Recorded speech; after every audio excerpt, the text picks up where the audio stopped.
اعوذ باللہ من الشیطان الرجیم بسم اللہ الرحمن الرحیم افتطمعون ان یؤمنوا لکم وقد کان فریق منہم یسمعون کلام اللہ ثم یحرفونہ من بعد ما عقلوہ وهم یعلمون وإذا لقوا الذین آمنوا قالوا آمنا وإذا خلا بعضهم إلى بعض قالوا اتحدثونهم بما فتح اللہ علیکم لیحاجوکم بہ عند ربکم افلا تعقلون۔ تو اے مسلمانوں، کیا تمہیں یہ طمع ہے، یعنی یہ امید ہے یہودی تمہارا یقین لائیں گے، اور ان میں کا تو یعنی وہ تمہاری باتوں پر ایمان لے آئیں گے، یقین لے آئیں گے۔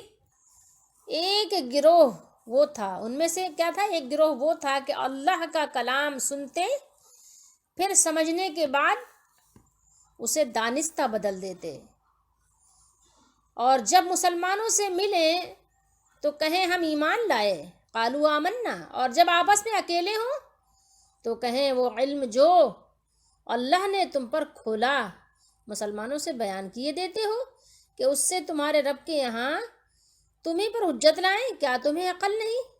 یہ بات یہودیوں کی ہو رہی ہے آپس میں۔ اب یہ تفہیم القرآن کا ترجمہ دیکھ لیجئے۔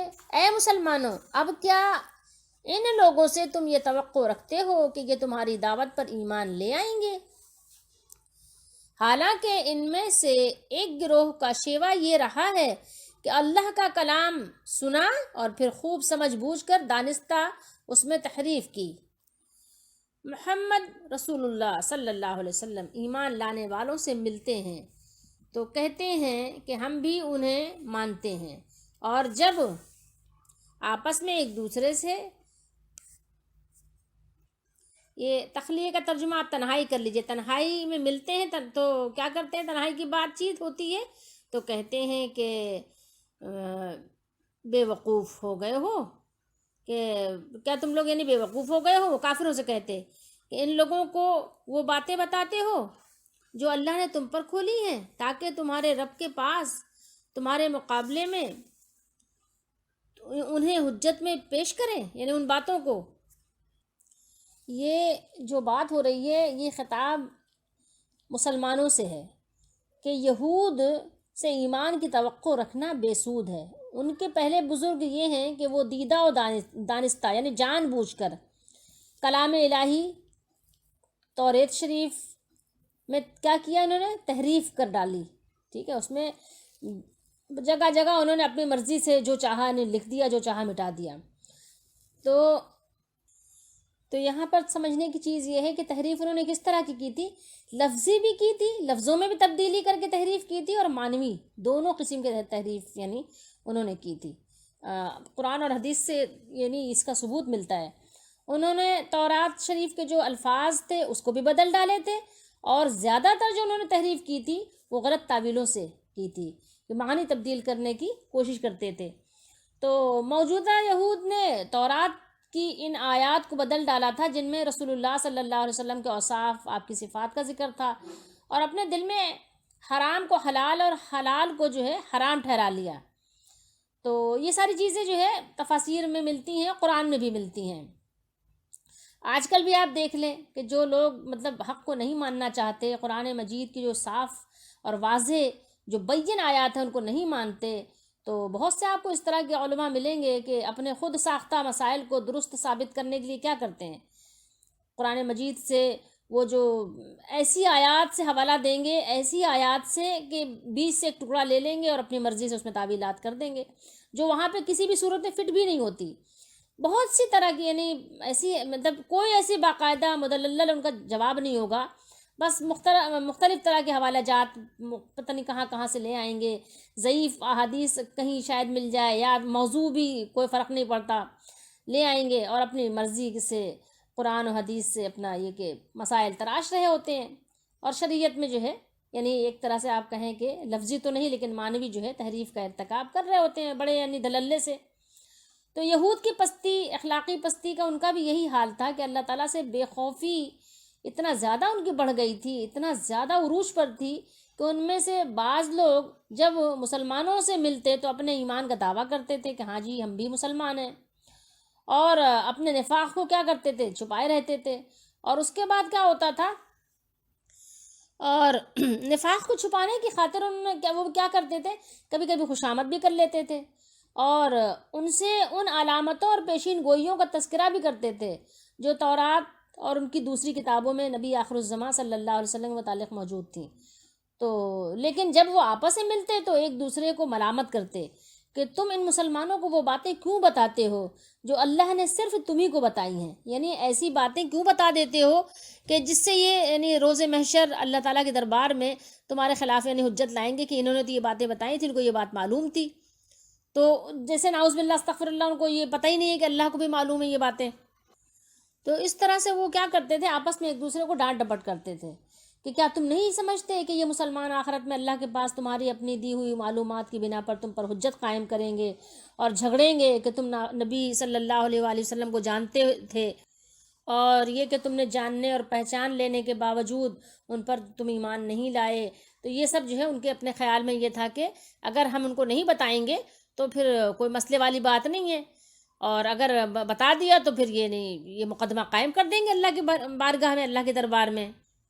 پھر اللہ تعالیٰ نے بنی اسرائیل کی سرکشی کو یعنی بیان کرنے کے بعد اب ان کے مختلف طبقوں کا اللہ تعالیٰ بیان فرما رہا ہے کہ اس آیت میں عوام کی حالت بیان کی گئی، اور اس کے بعد اب جو یہاں پر امی کا ذکر ہے، یہ آگے ذکر ہے، دیکھیں امیون لا یعلمون الکتاب. تو یہ جو ہے امیون لا یعلمون الکتاب، تو اس سے متعلق ہم آپ کو تھوڑی سی بات بتاتے ہیں کہ امیون سے کیا مراد ہے. تو امی کہتے ہیں کہ جو لکھنا پڑھنا نہ جانتا ہو، ٹھیک ہے، جو لکھا ہوا ہو اس کو پڑھنا، اور جو پڑھا ہے جو جانتا ہے اس کو لکھنا نہ جانتا ہو. اور امانیہ، امانیہ کسے کہتے ہیں؟ یہ اس کی جمع ہے امنیتن، امنیتن کی جمع کیا ہے؟ امانیہ ہے، ٹھیک ہے. تو اس کا معنی کیا ہے؟ آرزو، جسے آرزو نہیں ہوتے، آرزویں یا من گڑھت روایات یہ بنتے ہیں. یعنی یہود میں ایک طبقہ جو عوام کا ہے اور ان پڑھ ہے، انہیں الکتاب یعنی توریت کا کچھ علم نہیں، مگر وہ اپنے سینوں میں بعض بے بنیاد قسم کی آرزویں پالے ہوئے ہیں. مثلا یہ کہ ان کے بزرگوں کی وجہ سے جو ہے اللہ انہیں ضرور بخش دے گا، ٹھیک ہے. یہ سب چیزیں آپ کو قرآن میں مل جائیں گی، کوئی مسئلے والی بات نہیں. آگے ہم پڑھیں گے نا، یہ ساری باتیں قرآن میں ذکر آ جائے گا کہ ان کے جو بزرگ ہیں، ان کے جو نیک لوگ ہیں، اور کیونکہ کثرت سے ان میں انبیاء آئے ہیں تو وہ اللہ کے پیارے ہیں، اللہ کے محبوب ہیں، اللہ کے بہت لاڈلے ہیں، تو اللہ تعالیٰ ان کو بخش دے گا، وہ جہنم میں نہیں جائیں گے. اور اگر ان کو جانا بھی پڑا تو کتنے دن کے لیے جائیں گے؟ بس زیادہ سے زیادہ 40 دن کے لیے. تو یہ جھوٹی آرزویں تھیں، یا یہ کہ جنت میں یہود کے سوا کوئی نہیں جائے گا. ان کا یہ بھی ایک تھا، ان کا خیال یہ تھا کہ جنت میں جائیں گے تو یہودی ہی جائیں گے اور کوئی نہیں جائے گا، ٹھیک ہے. تو اس طرح کے یعنی مختلف قسم کی خرافات جو ہے ان کے عقیدے میں یعنی شامل تھا. تو یہ ان کی غلط آرزویں ہیں یا من گھڑت قصے ہیں جو انہوں نے سن رکھے ہیں، ٹھیک ہے. امنیتن کا ایک معنی تلاوت بھی آتا ہے، جیسے کہ اللہ تعالیٰ نے خود نہیں فرمایا کہ الا اذا تمنا القى الشیطان فی امنیتی، ٹھیک ہے. تو یہ ساری چیزیں ہیں، اس کو سمجھنے کی ضرورت ہے. سمجھ لیں تو پھر قرآن پاک کا ترجمہ سمجھنا آسان ہو جاتا ہے. تو یعنی کیا مطلب ہے کہ الا اذا تمنا القى الشیطان فی امنیتی، کہ اس صورت میں کیا ہوگا؟ مطلب کہ یعنی وہ خالی تلاوت کر سکتے ہیں مگر انہیں اس کے مطلب کچھ یعنی اس کے معنی کیا ہیں، اس کے مطالب کیا ہیں، اس کی کچھ ان کو خبر نہیں، کچھ پتہ ہی نہیں ہے. جیسے کہ آج کل آپ دیکھیں کہ ہم لوگ کیا ہے، قرآن مجید پڑھ لیتے ہیں، اور بلکہ یہ کہ بہت سارے ہمارے بچے حافظ بھی بن جاتے ہیں، لیکن محض صرف ہم تلاوت کر سکتے ہیں. اس کا مفہوم کیا ہے، اس سے ہم بالکل بے بہرے ہیں، ٹھیک ہے نا، یعنی کچھ بھی نہیں پتہ، ٹھیک ہے. پڑھنا نہ پڑھنے کے برابر ہی ہے. وہی چیز پڑھتے ہیں قرآن میں کہ نہ کرو، وہی کام کر رہے ہوتے ہیں. تو یہ ہم سارے بھی آج کل امی ہی ہیں، اور اس سے بڑھ کر کچھ بھی نہیں ہے. تو ہمارا حال کچھ مختلف نہیں ہے ان فرقوں سے جو گزر گئے. اللہ تعالی ہم سب کو ہدایت عطا فرمائے. اور جیسے ہم دنیا کے لیے اتنی محنت و مشقت کرتے ہیں، کچھ قرآن کو سمجھنے کے لیے بھی محنت و مشقت کریں. آخر کو تو ہمیں بھی آخرت میں جانا ہی ہے.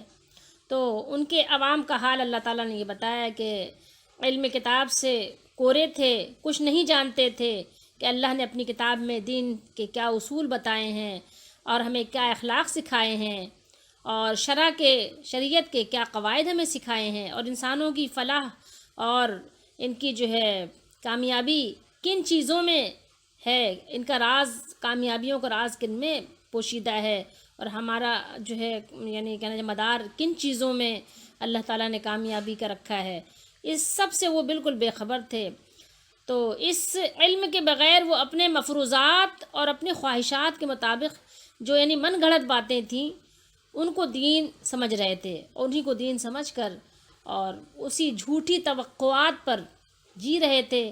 جیسے کہ آج ہمارا آپ حال دیکھیں کہ جو دین ہے، جو شریعت ہے، وہ تو ہم جانتے ہی نہیں ہیں، جو ہمارے مفروضے ہیں اس کو دین سمجھ کر اور بہت خوش ہو رہے ہیں کہ جی جناب ہم نے یہ بہت دین کا بہت بڑا کوئی کارنامہ انجام دے دیا، 11ویں کر لی ہم نے، تو بہت بڑا ہم نے کوئی کارنامہ، جس نے 11ویں نہیں کی تو گویا تو بس وہ اس کا تو ایمان ہی شبے میں ہے، بلکہ پتہ نہیں کیا کچھ کہہ دیتے ہیں، کہہ ڈالتے ہیں۔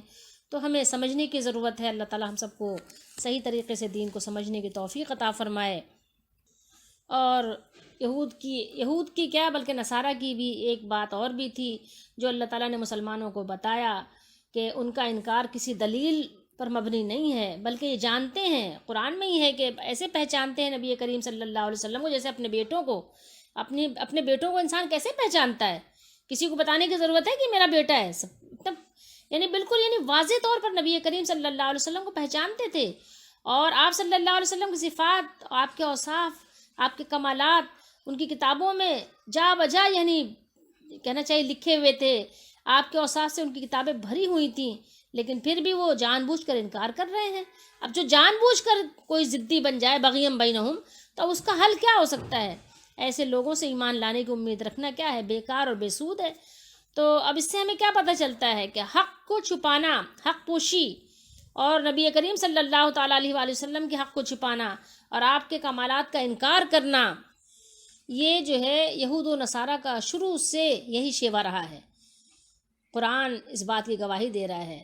تو ہم جو اسلام کے دعوے دار ہیں، جو اسلام کو ماننے والے ہیں، تو ان کے لیے کبھی بھی کسی بھی صورت میں یہ مناسب نہیں ہے کہ نبی کریم صلی اللہ علیہ وسلم کے کمالات کو چھپائے جائیں۔